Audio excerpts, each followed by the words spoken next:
kembali ke hadapan Anda. Memperingati Hari Keluarga Nasional yang jatuh pada tanggal 29 Juni 2022, Wali Kota Banjarmasin tekankan 3 pola pencegahan stunting, yakni pola asuh, pola makan, serta sanitasi. Dan seluruh masyarakat diminta kayu baimbai bergotong royong menjadikan keluarga yang tangguh dan kuat dalam menghadapi setiap kondisi keadaan, termasuk di situasi mulai meredanya pandemi sekarang ini.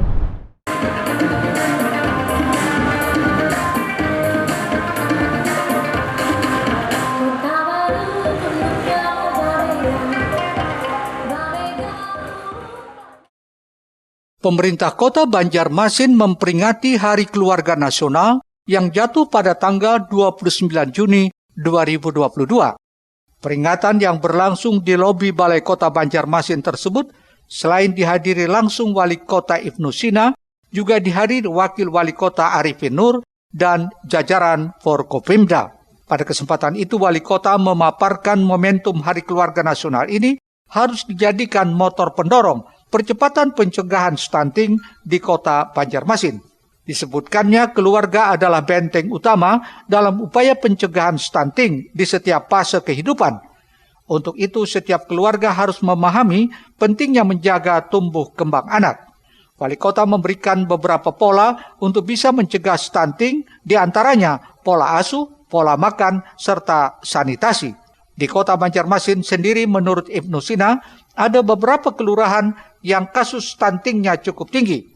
Karena itu semua pihak diminta perhatiannya dan melakukan intervensi agar anak-anak tidak kekurangan gizi. Ibnu Sina juga kembali mengajak di momentum Harganas ini seluruh masyarakat untuk kayu baimbai, bergotong royong, menjadikan keluarga yang tangguh dan kuat dalam menghadapi setiap kondisi dan keadaan, termasuk di situasi mulai meredanya pandemi COVID-19 sekarang ini. Di 14 kelurahan tadi yang kita intervensi, karena di 14 kelurahan itu yang angka stuntingnya cukup tinggi. Nah, ini menjadi perhatian, makanya dengan ada sumbangan, ada jemputan, ada intervensi dari dinas, dari pemerintah kota, supaya anak-anak kita ini jangan sampai tumbuh kekurangan gizi atau tumbuh kerdil, ya stunting. Nah, karena itu akan masa depannya akan perlu penanganan khusus, karena mungkin dia akan dibully karena badannya pendek, kemudian otaknya juga hanya 40% kapasitas, sehingga memang perlu penanganan segera. Makanya harus kayu baimbai kerjasama. Mohail, Banjar TV.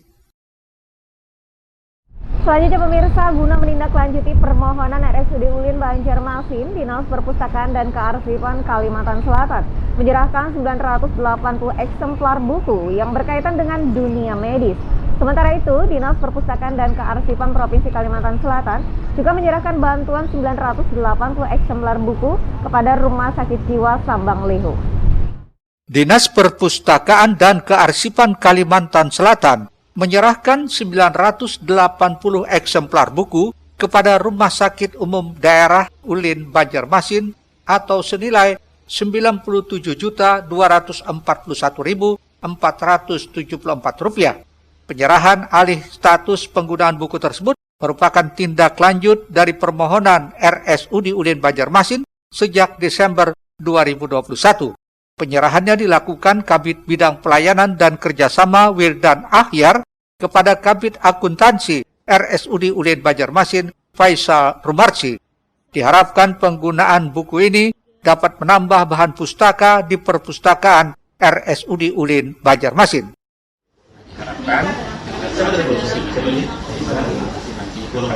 di sini di ruang perpustakaan itu bisa melakukan perpustakaan di sini. Itu tentunya membuat rumah sakit lebih bagus dari layanannya, karena fungsi perpustakaan ini bukan sekedar untuk akreditasi harapan kami. Jadi perpustakaan ini juga untuk pengunjung, untuk juga pegawai-pegawai di sini yang ingin mencari buku di perpustakaan. Sementara itu, Kabid Akuntansi RSUD Ulin Banjarmasin Faisal Rumarsi mengapresiasi tindak lanjut dari Depersib Kalsel. Terlebih RSUD Ulin Banjarmasin sebagai rumah sakit pendidikan memerlukan sejumlah buku untuk mengembangkan sumber daya manusia yang ada. Rumah sakit Ulin merupakan rumah sakit pendidikan. Tentunya kami sangat memerlukan buku-buku yang berkaitan dengan medis tersebut, dan juga rumah sakit ini tidak hanya untuk para siswa dan mahasiswa, tapi juga untuk mengembangkan sumber daya manusia yang ada di rumah sakit ini. Dan harapan kami ke depan adalah rumah sakit ini juga bisa berfungsi sebagai rumah sakit perpustakaan umum ya, yang nanti kalau seandainya ada pengunjung datang bukan hanya untuk berobat, tapi juga bisa untuk melakukan perpustakaan untuk mengambil ilmu, untuk membaca di rumah sakit. Di rumah sakit dengan ada perpustakaan yang kami bangun ini, kadang kami harapkan rumah sakit ini juga akan kami representatifkan sehingga akan menambah minat masyarakat untuk perpustakaan rumah sakit. Ditambahkannya, RSUD Ulin Banjarmasin berencana menyediakan pojok baca bagi pengunjung sebagai bentuk perhatian terhadap peningkatan literasi dan minat baca yang digalakkan Dispersif Kalsel. Erwin Yudanwari, Banjar TV.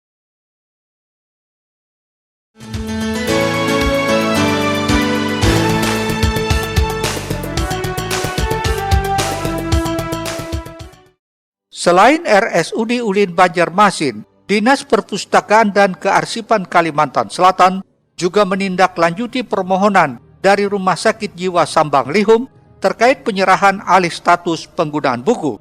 Sedikitnya 980 eksemplar buku terkait dunia medis diserahkan Kabid Pelayanan dan Kerjasama Dispersif Kalsel Wildan Akhyar kepada Direktur RSJ Sambang Lihum, Ana Martiana Afida.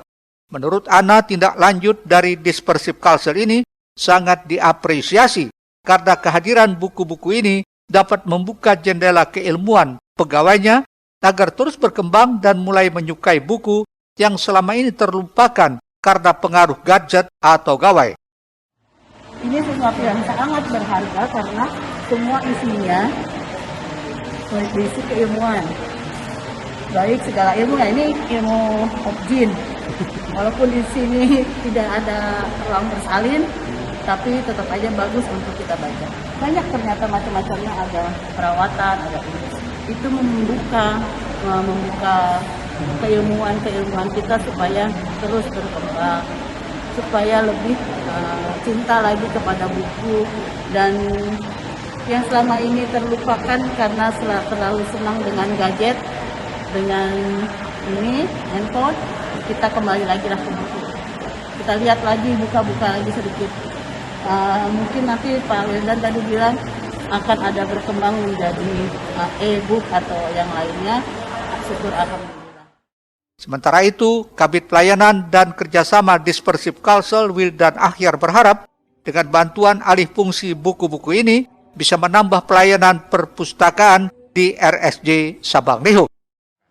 Kami berharap buku yang ada ini bisa menambah lagi layanan perpustakaan yang ada, dan syukur-syukur nanti bisa dieksplor lagi untuk bisa ada pojok-pojok baca di ruang-ruang layanan Sambang Lihum, sehingga apakah pasien, apakah yang pasien, keluarga pasien itu bisa sambil nunggu sambil baca. Sambil juga kita juga terus mengembangkan, mengeksplor lagi konteks elektronik, alat ibu-ibu itu kita turun ke Kalsel.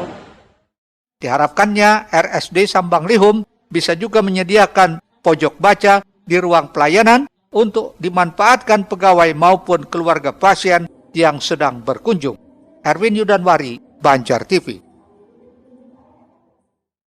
Ya pemirsa, kita beralih ke dunia wisata. Kali ini pemirsa, objek wisata Kerbau Rawa atau Kalang Hadangan di Desa Paharangan, Kecamatan Daha Utara, Kabupaten Hulu Sungai Selatan menjadi tujuan favorit wisatawan. Untuk menuju tempat wisata tersebut memerlukan waktu kurang lebih 1 jam perjalanan dengan menaiki perahu bermesin yang bisa menampung 4 orang dengan biaya sekitar Rp80.000.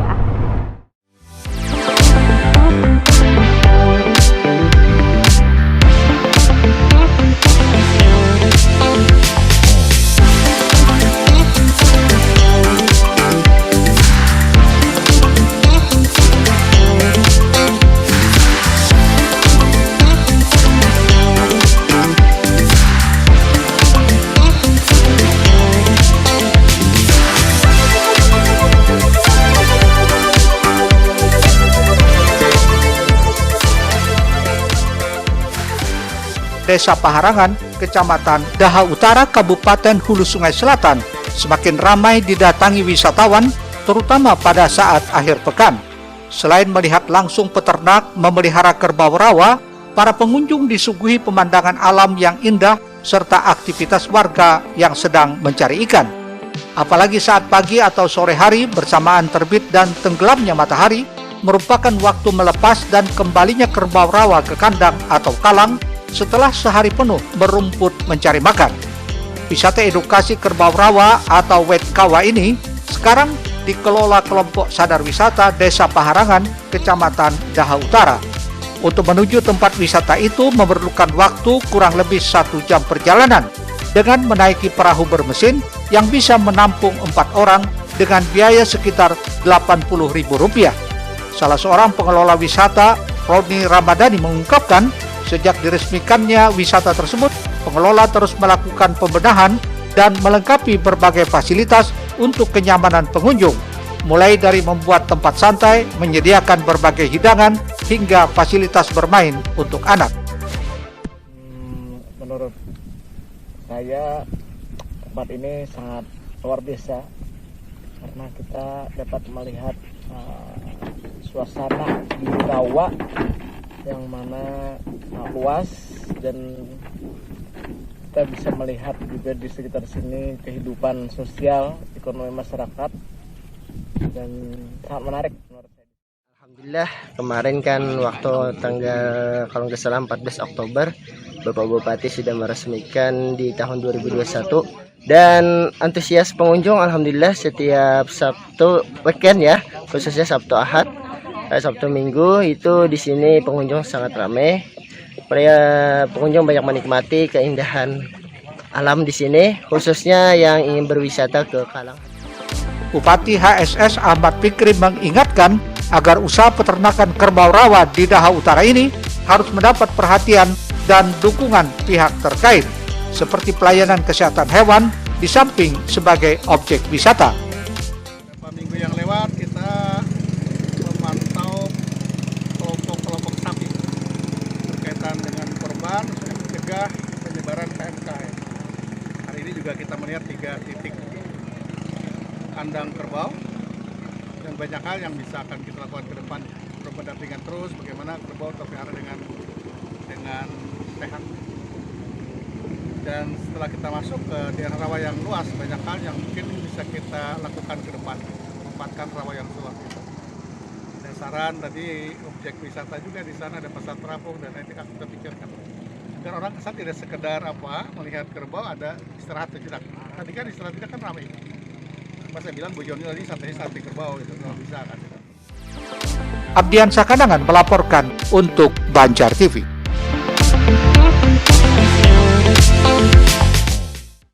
Pemirsa, tuntas sudah lintas benua kali ini edisi Minggu 3 Juli 2022.